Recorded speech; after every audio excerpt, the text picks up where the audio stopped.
At 3 a.m. an alien woman appeared in my room. Human. Will you clean me? Before we dive deeper into this story, tell us in the comments where you are watching from. I want to be clear that I am a reasonable person. I have lived on Helix Station for 4 years without significant incident.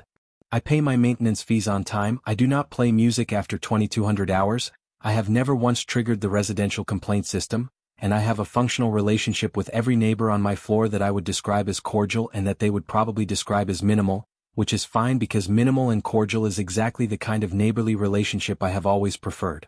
I am, in short, a person for whom unexpected things do not happen, and when they do happen, I deal with them with the quiet competence of someone who has learned that the universe does not particularly care about your preferences and that dealing with it efficiently is more productive than the alternative. I am telling you all of this because what happened at 3 in the morning on a Tuesday requires the context of the kind of person I am, which is a reasonable person who was asleep at 3 in the morning because that is what reasonable people did at 3 in the morning on a Tuesday, and who woke up because there was something in my room that was not there when I went to sleep. The something was a person. A tall person, standing near my bedroom doorway with the specific quality of someone who was present on purpose rather than accidentally, which I assessed in the first 2 seconds of being awake because the first 2 seconds of being awake in an unexpected situation were, I had learned, the most important seconds in terms of accurate information gathering. She was Quillari. I identified the species from the bioluminescent pale silver skin that caught the ambient light of my room's standby indicators and gave it back in a way that human skin did not, and from the large amber gold eyes that were looking at me with the focused attention of someone who needed something and had made a decision about coming here to get it. She was covered in something dark. Not dramatically, not in the way of a crisis exactly, but in the specific way of someone who had been somewhere difficult and had the evidence of it on them. Engine lubricant was my first assessment. The dark material had the specific sheen of a mechanical substance rather than anything biological, and it was on her hands and her forearms and along one side of her face and throughout her silver-white hair in the specific pattern of someone who had been working in a confined mechanical space in conditions that did not allow for proper protective equipment or had not provided it. She said, in Terran standard that was formal and slightly stiff with the specific quality of someone who had learned it thoroughly and was using it carefully, I apologize for the hour. I am your neighbor from 7C. My name is Vale. I have been attempting to repair the secondary coolant coupling in the service maintenance shaft between our residential units for the past 4 hours because the coupling failure was going to produce a temperature regulation failure in both units by 0600 and the station maintenance request system has a 6 to 8 hour response time. I have repaired the coupling. I am now, she paused looking at her hands then at me. I am now covered in the lubricant used in the coolant coupling assembly and I do not have functional water pressure in my unit because the repair required temporarily disconnecting the water supply line to the maintenance shaft and I have not yet reconnected it and I cannot reconnect it in this condition because the reconnection panel is in a location that would transfer the lubricant to the panel and the panel has electronic components. Another pause. I do not know if it is appropriate to ask. I looked it up and human residential etiquette has a category for emergency assistance between neighbors but I was not certain if this qualified as the correct type of emergency. I have brought my own soap. I sat up in bed and looked at my neighbor from 7C who had spent 4 hours repairing a coolant coupling in a maintenance shaft between our units at 3 in the morning to prevent a temperature regulation failure that would have affected both of us by 0600. Who was now covered in mechanical lubricant and had no water pressure because she had not yet reconnected the supply line because doing so would damage an electronic panel, and who had looked up human residential etiquette before coming to my door and had brought her own soap. The bathroom is the second door on the left, I said. She said, thank you, with the specific quality of someone who had prepared for several possible responses and had not been certain which one was coming. I got up and found her a towel. The large one, the good one, because engine lubricant was not a situation for the medium towel, and I put it on the bathroom counter and I went back to the kitchen and made tea because it was 3 in the morning and making tea at 3 in the morning when something unexpected had happened was one of my reliable responses to unexpected things, and because she had been in a maintenance shaft for 4 hours and would probably want something warm when she was done. She was in the bathroom for 22 minutes, which I spent at the kitchen table with my tea and the station's maintenance request log, which I could access through the residential portal, and which confirmed that a coolant coupling failure had been flagged in the maintenance shaft between Units 7B and 7C at 2,300 hours and that the maintenance response was scheduled for 0700, which was 1 hour past the 0600 failure point she had calculated, and that the repair she had performed had been logged at 0256 hours as completed by a residential occupant, which was not standard practice and was going to produce an interesting maintenance note. When she came out she was still tall and still Quillari and still had her bioluminescent silver skin catching the light in the way that it did, and the lubricant was gone and her silver white hair was damp and clean and her amber gold eyes were doing the specific thing that I had come to understand, in the 4 years I had lived next to her without knowing her name until 12 minutes ago, was the Quillari expression of someone who was deciding how to characterize their current situation. "Tea," I said, indicating the second mug. She sat down at the kitchen table. She picked up the mug with both hands. She said, "You are not alarmed." "Should I be?" I said.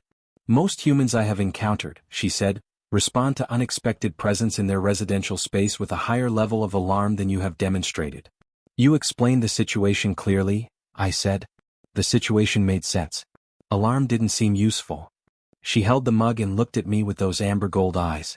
"I have lived in 7C for 16 months, she said. "We have spoken 3 times. Twice in the elevator and once when the package delivery system misrouted a delivery to your unit that was intended for mine." "The protein supplements," I said. "In the blue packaging." "Yes," she said. "You were very efficient about returning them." "They were not mine," I said. Returning them was the obvious response.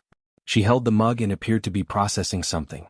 "You returned them within 4 hours," she said. "On a Saturday. I noticed them in my delivery slot when I came back from the lower market," I said. The address was incorrect. It seemed more efficient to deliver them directly than to reroute through the system. She looked at her tea. "I did not thank you for that at the time," she said. The door interaction was brief and I did not have the correct response prepared. "You thanked me," I said. Briefly. "It was sufficient." "It was not sufficient," she said. "You came to my door on a Saturday with protein supplements that were not yours because it was more efficient. That deserved a more complete acknowledgement." She looked at me with those amber gold eyes. I have thought about the correct response several times since then and have not had an appropriate opportunity to deliver it. I looked at my neighbor from 7C, who had been living next door for 16 months and had not told me her name in that time and had spent 4 hours in a maintenance shaft at 3 in the morning fixing a coupling failure that would have affected both our units and had brought her own soap when she came to ask to use my bathroom. "What's the correct response?" I said. "Thank you," she said. "For the protein supplements. And for the towel. And for the tea. And for not being alarmed." She paused. "In that order." "You're welcome," I said. "In that order." She drank her tea. I drank my tea. Outside my bedroom window the station's night cycle lighting held the corridor in the specific blue dim that Helix station used between 2200 and 0600, and it was 3:40 in the morning and I was awake at a kitchen table with my neighbor from 7C who I had spoken to twice in the elevator and once about protein supplements and who was now drinking tea in my kitchen with damp silver white hair. "The reconnection panel," I said. "For the water supply line." "I will do it when I return to my unit," she said. "The lubricant contamination concern is resolved now." "Is it a 2-person job?" I said. She looked at me. "Technically it requires 1 person to hold the line stable while a second person torques the connection fitting," she said. "It can be performed by 1 person with a stabilizing clamp, but the clamp reduces torque precision by approximately 15%. "I have a stabilizing clamp," I said. "I also have functional hands that can hold a line stable while you torque the fitting." She looked at her hands then at me. "It is 3:41 in the morning," she said. "The fitting needs to be reconnected before 0600 regardless of the time," I said. "You have already done the harder part. This seems like a reasonable completion." "You were asleep," she said. "Past tense," I said. She considered this with the specific thoroughness of someone who weighed things before responding and then said, "The maintenance shaft access is in the service closet adjacent to my kitchen. The reconnection panel is approximately 60 centimeters into the shaft on the right side. Standard torque fitting left thread." "I have a left thread torque driver," I said. She looked at me. "You have a left thread torque driver," she said. "I maintain my own residential systems where possible," I said. "The station maintenance response time is 6 to 8 hours. Something moved across her face that was the specific expression I had not seen from her before, which was the expression of someone finding something genuinely unexpected in a situation they had already categorized as unexpected. "Yes," she said. "It is." We went to her unit. She had the left thread issue accurately described. It was a standard coupling, well within the range of a stabilizing clamp and a good driver, and the reconnection took 11 minutes because she had done the main work already and the reconnection was genuinely the easier part. When the water pressure returned and the system showed green and she had run the temperature regulation check that confirmed both our units were stable for the 0600 mark, she stood in her service closet with her arms at her sides and her silver skin catching the closet's work light, and she said, "This is the most a neighbor has done for me on Helix Station." "You did the actual work," I said. "I held a line and torqued a fitting."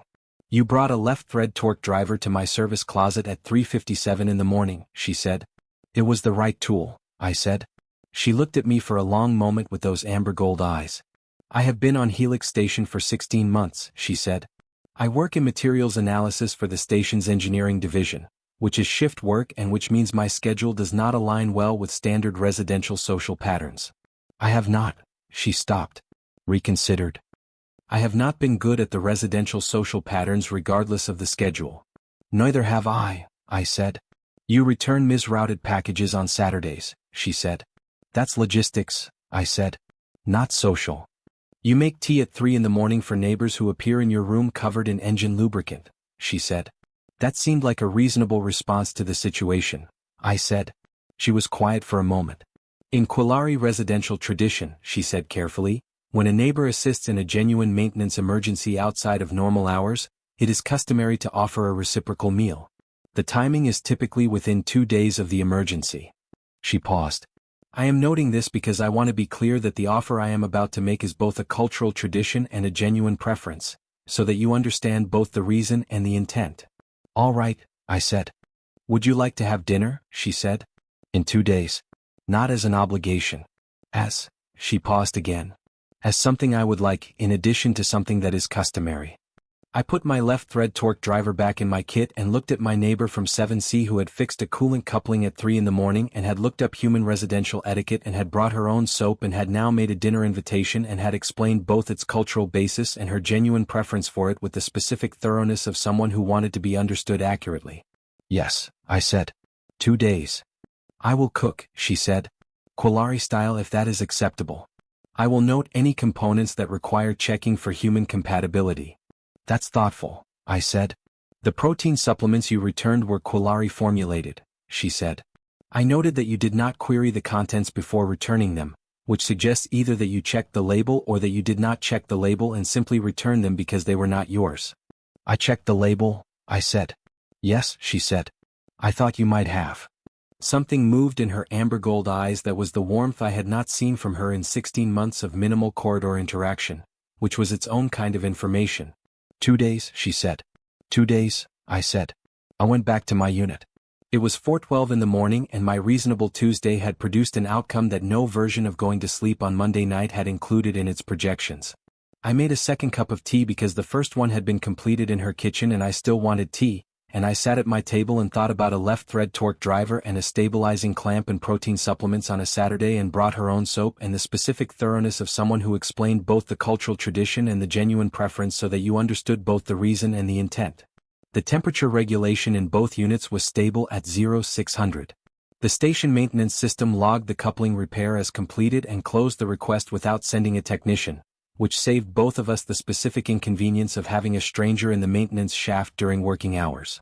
I noted this as a net positive outcome of my neighbor from 7C having spent 4 hours in that shaft between 2300 and 0256. 2 days later she made Quilari food that was, as she had indicated it would be, clearly labeled for human compatibility and was, as she had not mentioned it would be, genuinely excellent.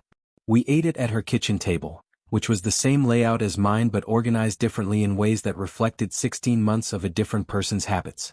And the conversation covered materials analysis and station maintenance systems and the specific technical argument for maintaining your own residential equipment rather than relying on the 6 to 8 hour response time, and somewhere in the second hour it covered things that had nothing to do with maintenance at all, which was the kind of conversation that started in one place and ended somewhere else entirely and which I found, to my complete lack of surprise by that point, the most interesting conversation I had had on Helix Station in 4 years.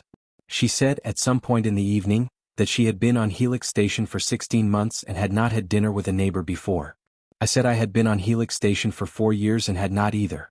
She said that was a significant amount of time to not have dinner with a neighbor. I said it was, and that I had apparently required the specific circumstances of 3 in the morning and a coolant coupling failure and a left thread torque driver to address it. She said that seemed like an unnecessarily complex path to a dinner invitation. I said most things worth arriving at were. She looked at me with those amber gold eyes and the silver bioluminescence catching the warm light of her kitchen, and she said, with the specific thoroughness of someone who said things the way they were, "I am glad the coupling failed." I said I was too. We had dinner again the following week. And the week after that. And the coupling never failed again, which was fine, because by then we had found other reasons.